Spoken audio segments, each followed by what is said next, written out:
igaragara hano mu burasirazuba bw'iki gihugu aho kugeza ubu ngubu umujyi wa Goma uri mu byago bikomeye cyane byo kuza gufatwa. Yego, reka tugire icyo twababwiraho. Cyril Ramaphosa ni umwe mu barimo bafasha FARDC na FDLR ni abasize bakoze jenoside mu Rwanda, harimo interahamwe hariya bari muri Congo. None ku bw'ibyo byaratunguranye tuba tubonye Cyril Ramaphosa aje mu muhango wo kwibuka jenoside yakorewe abatutsi muri Mata 1994. Nibwo ntabwo byari bisanzwe, ntabwo twari tubyiteze nk'itangazamakuru. Hari hashize igihe kinini twibutsa abantu ubundi niba abantu babyibuka wenda ejo President Kagame abantu batunguye no kumva avuga ati ndashimira Afrika y'Epfo, ndashimira ibihugu nka Republika ya Demokarasi ya Congo, ndashimira Uburundi na za Tanzania. By'umwihariko ibi ni ibihugu byose bifite uruhare rukomeye cyane muri intambara ikomeje kubera hano ku butaka bwa Congo, ndetse nicwa ry'abatutsi ndetse kugeza amagingo aya ngaya ingabo zabo zikomeje gufatanya, ndetse bakomeje gufatanya na FDLR iri hano ku butaka bwa Congo, ndetse FDLR ngira ngo barabizi basangira ibikoresho, ibirindiro. Ariko kandi abantu batunguye no kumva President Kagame avuga ati aba bantu ndabashimira. Wenda nitse kuri Afrika y'Epfo yahoze ibanye neza n'u Rwanda rwose ku Nelson Mandela, kuko mu bintu byavuzwe harimo kuba by'umwihariko Afrika y'Epfo yafashije abanyeshuri b'u Rwanda. Afrika y'Epfo yafashije abanyeshuri b'u Rwanda by'umwihariko, urumva muri gahunda imeze gute? Yafashije abanyeshuri b'u Rwanda mu kujya kwiga mu mashuri ya hariya muri Afrika y'Epfo, ndetse bakishyura nk'abantu bo muri Afrika y'Epfo, apana kwishyura nk'abanyamahanga. Hanyuma ikintu gihari cyangwa se ikindi kintu cyakomeje kugenda kigaragara nuko Afrika y'Epfo yagiye yishyura hari amafaranga yagiye yishyura y'aba dogiteri n'abandi baganga bagiye batandukanye b'inzobere baje gufasha abo mu Rwanda kugira ngo bongere kuzamura urwego rwabo rwari rwarasubiye inyuma bitewe na jenoside. Birumvikana, ariko nyuma yaho umubano waje kuba mubi cyane, ndetse Cyril Ramaphosa aza kuba umunywanyi wa Tshisekedi. Ngira ngo abantu bose barabizi umuntu witwa Tshisekedi ni umuntu navuga uteye ukwe, ni umuntu navuga by'umwihariko wimereye uko utapfa kumenya ibyo ari byo ibyiwe muri rusange. Ariko kandi kugeza amagingo aya ngaya uyu mugabo ikintu cyari gishimishije nuko yaje kumenya ukuri kw'intambara iri kubera hano ku butaka bwa Republika ya Demokarasi ya Congo, kuko we yumvaga uruhande rwa Tshisekedi, akumva nyine Tshisekedi niwe uri mukuru, niwe uri kuvugisha ukuri. Yagize ati urugendo nakoze cyangwa se umuhango najemo utumye hari ayandi makuru ntahana ku bigendanye n'intambara iri hano kubera ku butaka bwa Congo. Nibyo Emile, hari ukuntu baza ubaho ntumenye amakuru, ntumenye ibiba. Cyril Ramaphosa Congo yakomeje kumva ko harimo intambara, buri wese w'amahanga wakumva ko harimo intambara muri Congo wabyumva. Igihugu umuntu ufite ikibazo cyangwa se umuntu urira, buri wese ni wareba urira kurusha abandi. Ariko akenshi umuntu ashobora kurira utazi ikimuriza, umuntu ashobora no gukubitwa utazi impamvu akubitwa. Ubujya kana nikarira kakakubitwa ikinyafu uzamenye impamvu kari gukubitwa. Noneho nka M23 yarijije Tshisekedi, amahanga yose yaraza ngo M23 ni umutwe w'iterabwoba. Amahanga araruhurura, ibihugu imiryango y'ibihugu bigari, SADC iraza, MONUSCO, UN bivugaho, mbese itabariza Congo. Ariko imiryango urabona nk'imiryango imwe n'imwe hari niyatangiye gukuramo abantu, kandi intambara irakomeje mire. Nuko imiryango yabonye ko intambara hari uwayiteye, kandi uwateye yariteye ni Tshisekedi muri rusange. Urumva abenshi bakomeje kuza cyangwa gushigikira Tshisekedi ni amakuru badafite yo kuntu yateye intambara. Nk'abasesenguzi cyangwa abandi bantu babimenye babonye ukuri aho kuri. Cyril Ramaphosa ashobora kuba yaragiye gufasha hariya muri Congo, cyangwa agafasha zira ntera hamwe na Tshisekedi muri rusange na FARDC nyine igisirikare cye, atazi aho intandaro cyangwa M23 kigwanira. M23 igwanira ubwigenge bwabo, igwanira abaturage, agaciro k'abaturage babo, irwanira ishaka ko jenoside ihagarara hariya mu burasirazuba bwa Congo no muri Congo nyirizina. Cyril Ramaphosa ku bw'ibyo yahise amenya ukuri. Emile, wakomeza tugakomeza tubaha amakuru.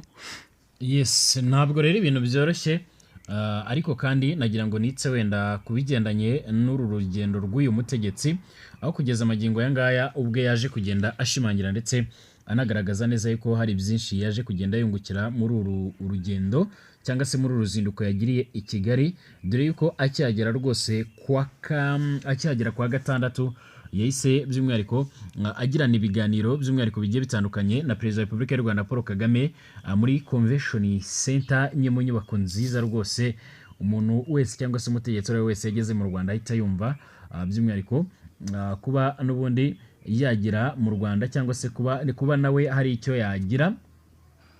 Hanyuma reka turebere hamwe byinshi bikomeje kugenda bigaragara cyangwa se byaranze uru rugendo cyangwa se uru ruzinduko, ndetse bishobora no kuza guhagarika wenda imirwano ikomeje kugenda igaragara hano ku butaka bwa Kongo. Perezida Cyril Ramaphosa wari mu bitabiriye rero umuhango wo kwibuka ku nshuro ya 30 Jenoside yakorewe Abatutsi mu Rwanda mu mwaka wa 1994, yavuze ko yavanye isomo rishya n'ubundi ku ntambara ibera mu burasirazuba bwa Repubulika ya Demokarasi ya Kongo. Bivuze ko hari amakuru atari afite y'ibibera muri Kongo y'uburyo intambara imeze, ariko hari icyo yamenye.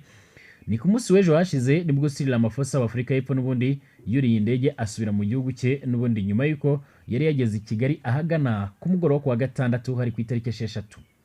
Igihugu cya Afurika y'Epfo rero ni kimwe mu bihugu byo mu muryango wa SADC, ndetse ni nacyo kiyoboye uyu muryango wa SADC, ndetse ni nacyo cyafashe ya mbere mu kohereza ingabo mu burasirazuba bwa Repubulika ya Demokarasi ya Kongo kurwanya M23, ariko ingabo bagiye gufatanya nazo zirimo iz'u Burundi,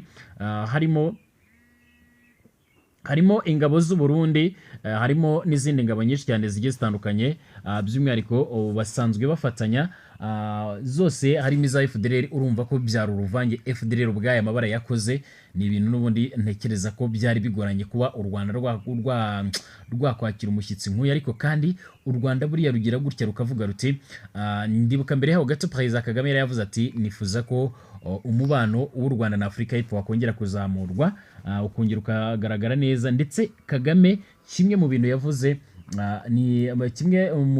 kimwe mu bintu Cyril Ramaphosa yavuze, yaravuze ati ngewe naje kubw'ubutumire bwa Perezida Kagame, kandi byari ibintu byiza.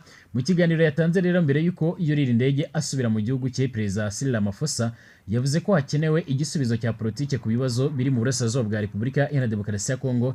Yagize ati mvuye mu Rwanda mfite umuhate n'ubushake ko tugomba gushaka igisubizo kiganisha n'ubundi kuri politike ku bibazo bihari. Abaturage ba Kongo rero bakeneye amahoro kimwe nuko abo Rwanda bayakeneye, bityo twese hamwe harimo na SADC tugomba gukorera hamwe ngo amahoro aboneke. Bivuze ko ya migambi ya Perezida Tshisekedi kwa kuntu yirirwaga yinjirira abeshya abantu muri SADC neki, ibi byose bigiye guhita bihagarara.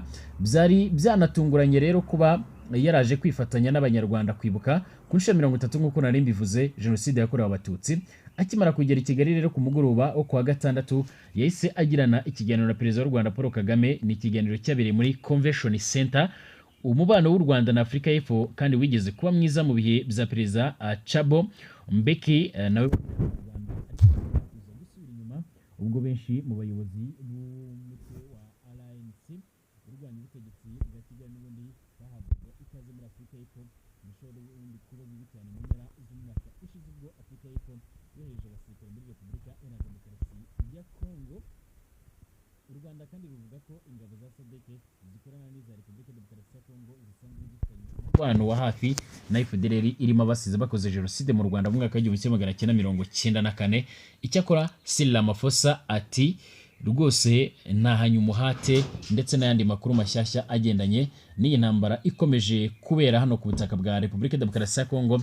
Ibi ngibi n'ubundi bivuze yuko kugeza amagingo aya ngaya ibintu bikomeje kugenda by'umwihariko ibintu bikomeje kugenda bihindura isura, ndetse tugiye kubona ayandi makuru meza by'umwihariko, ndetse dushobora no kubona intambara irangiye hano ku butaka bwa Kongo. Ariko kandi hagati aho nyuma yuko twakomeje kugenda tugaruka ku makuru y'abantu twavugaga bapfuye ibisasu byakurikanye, twaraye tubabwiye ku bisasu abaturage bishwe nabi na FARDC ku munsi w'ejo, aho FARDC yongeye kuzana bya bintu by'amahane yayo, izana rya tekinike n'ubugogi bwayo. M23 ibasubiza nta mahwa, gusa mu kwihumura baje batera ibisasu bavuga ko babitera M23. Sinibaza ko ingo z'abaturage ariyo M23 barwanyaga, aho bafashe ibisasu byinshi bitandukanye babitera ku ngo z'abaturage. Abaturage benshi bahasize ubuzima ku munsi w'ejo, twarababwiye nkuru twarayibahaye. Ni kubw'ibyo intambara irakomeje hariya mu burasirazuba bwa Kongo, abantu bakomeje gupfa umunsi ku munsi, aho M23 ikomeje kurinda guhagarara bwimo ntiri gutera, ahubwo iri gutegereza umwanzi ariwe FARDC. Gusa ntabwo bateze kubatsinda na n'ubu baracyabatsinda. Ndakeka ko n'amakuru tumenye mu kanya hari abasirikare ba FARDC bari bagifatwa mpiri, abandi batabaza, abandi bapanga kuba bashyira intwaro hasi Emile. Yes, nyuma rero yuko ku munsi w'ejo twakomeje kugenda twakira amakuru aturutse mu buyobozi bwa M23 bavuga bati rwose ihuriro ry'ingabo za Repubulika Demokarasi ya Kongo bakomeje gukora amabara menshi, bakomeje gukora amabi menshi, nyuma yuko bari bamaze gufata icyemezo cyo kugaba ibitero bikomeye cyane ku mutwe wa M23, ndetse hano muri centre ya Sake rwose haje kugenda habera kitwa imiripuko, ndetse abaturage benshi baza kugenda banahasiga ubuzima. Ngira ngo twarabibabwiye ko harimo n'umwe mu baturage rwose wapfuye waturikanywe n'ibisasu w'imyaka 48, ndetse n'umwana n'undi wari ukiri mutoya. Ariko kandi umutwe wa M23 waje kukugira gutya ukurekurira icyitwa makompara hano ahasanzwe hari iby'umwihariko imbunda zo mu bwoko bwa BM21 hano mu nkengero z'umujyi wa Goma, muri hano mu bice bya za Mugunga rwose na za Mubambiro, ahasanzwe hari ibindiro bikomeye. Ubundi hano niho hantu hari ibirindiro bikomeye cyane birimo aba muri Sadeke biganjemo muri Afurika y'Epfo, hakabamo by'umwihariko abacanshuro ndetse n'izindi ngabo z'abarundi, kuko ubushize ubwo M23 yawusaga ino mbunda abarundi bagera muri 6 bahasize ubuzima mu ngabo z'abarundi, abagera ku 8 barakomereka, ndetse ubu noneho bongeyemo imbaraga. Muri Goma harimo umukwabu karabutaka, aho kugeza amagingo ya ngaya bari gukora ibishoboka byose mu rwego rwo kugira ngo n'ubundi hatazagira umuntu uhura n'ibibazo bigiye bitandukanye, ndetse bakaba bari gukora ibishoboka byose mu rwego rwo kugira ngo hano ku butaka bwa Repubulika ya Demokarasi ya Kongo n'ubundi hatazagira ngo umuntu w'umu M23 cyangwa se uvuga ikinyarwanda ukomeza ko hano mu mujyi wa Goma. Ibi bivuze yuko by'umwihariko ibintu bikomeje guhindura isura, ariko kandi hari imboni yacu nifuza kuza guhamagara mu kanya kugira ngo wenda ize kuza ikudusobanura kuri update zikomeye cyane zigendana n'iyi mirwano iri kubera hano hafi na Goma rwose. Ubwo reka mbwire abakunzi bacu kugira ngo n'ubundi baze kubana natwe mu masaha ari imbere, sibyo, mu rwego rwo kugira ngo dukomeze tumenya amakuru agiye atandukanye. Bwana Redigisi nandi kuvuga ngo reka dusoreza aha tuze kubwira abakunzi bacu mu masaha ari imbere izindi update zigendanye n'iyi mirwano, kuko kugeza amagingo ya ngaya hari imboni yacu nifuje kuza kuvugisha yara mu mujyi wa Goma kugira ngo baze kuduhereza amakuru atari vuba. Yego, araza kuyaduha mu kanya, ariko mu by'ukuri njya amakuru yaragerageje kumpa ashobotse mu minota cyangwa mu minota ashize, ambwiye ko abantu bakomeje kuva mu byabo, aho amazu y'abaturage akomeje gutwikwa, aho cyane cyane bibanda ku nzu z'abatutsi bakomeza gusiragizwa, abandi bakubitwa, urumva ni bakubitwa ibiboko, abaturage bari kwirukanka. Ni nako M23 iri kubona ibyo itabarira hafi. Ndagira ngo nkubwire sahi amakuru agerageje kumpa Emile, barimo barakubita abaturage mu gihe bari kubura ko M23 yakaniye. M23 mu bice yagezemo bya Masisi urabona ni nk'inkambi barakambitse, abarwanya M23 nyine twavugaga abacancuro, Sadek, ingabo zitandukanye zo mu bigo bitandukanye, nyine bamwe babafasha za Wazalendo zifasha FARDC hariya muri Kongo urabizi. Ndagira ngo nkubwire ubu M23 yacanye umuriro, yakoze icyo bita attack, iyo iri gutegereza umwanzi kaza. Ni nako umuturage yakomeze kuva mu bye, kuko bari kuburabuzwa na M23 bakaza bahitana umuturage. Reka dutegereza ayo makuru y'imboni yacu, turaza gukomeza tubaha amakuru mu minota iraza. Reka tube duhiniye aha. Ndagira ngo mbabwire turacyari kumwe kandi turabakunda, mu twitege gatoya dukomeze tubahe ya makuru meza, kuko twe tuba dufite abantu bacu bariyo tuyabahera.